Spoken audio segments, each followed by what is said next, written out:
से कहियो विश्वकर्मा बाबा की।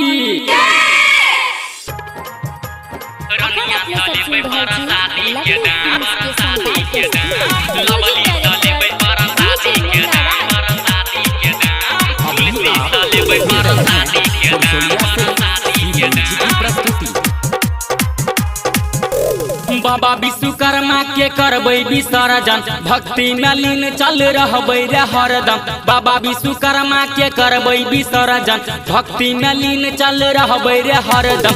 जल्दी से कोनो गाना लगा रे गाना लगा, डीजे बाजा के चल करबै भसान, लवली से लेबै प्रसादी के दाम।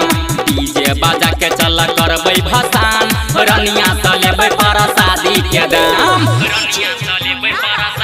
Presented by Lovely Films Entertainment।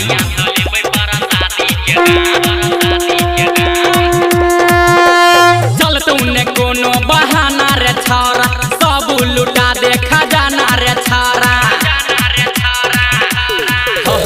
चल तूने कोनो बहाना रे छौरा, सब लुटा दे खजाना रे छौरा।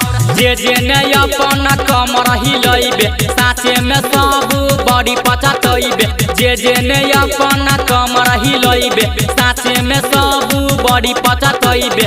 कहै छियौ तनी ठुमका लगा रे ठुमका लगा। डीजे बाजा के चल करबै भसान, तुलसी से लेबै प्रसादी के दाम। डीजे बाजा के चल करबै भसान, पूजिया से लेबै प्रसादी के दाम। अभी आप सुन रहे हैं पुरसोलिया से सी म्यूजिक की प्रस्तुति। मधुबनी सकीन के है अनबै पटाका, चलै भसान में है करबै धमाका।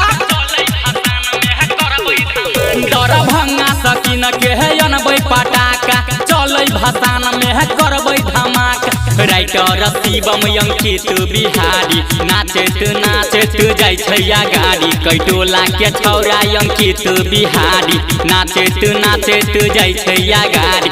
कहै छियौ तनी बतिया के मान रे बतिया के मान। डीजे बाजा के चल करबै भसान, पायलिया से लेबै प्रसादी के दाम। डीजे बाजा के चल करबै भसान, खुशबू से लेबै प्रसादी के दाम। बाबा विश्वकर्मा के करबै विसर्जन, भक्ति में लीन चल रहबै रे हरदम। बाबा विश्वकर्मा के करबै विसर्जन, भक्ति में लीन चल रहबै रे हरदम। जल्दी से कोनो गाना लगा रे गाना लगा। डीजे बाजा के चल करबै भसान, लवली से लेबै प्रसादी के दाम। डीजे बाजा के चल करबै भसान, रनिया से लेबै प्रसादी के दाम।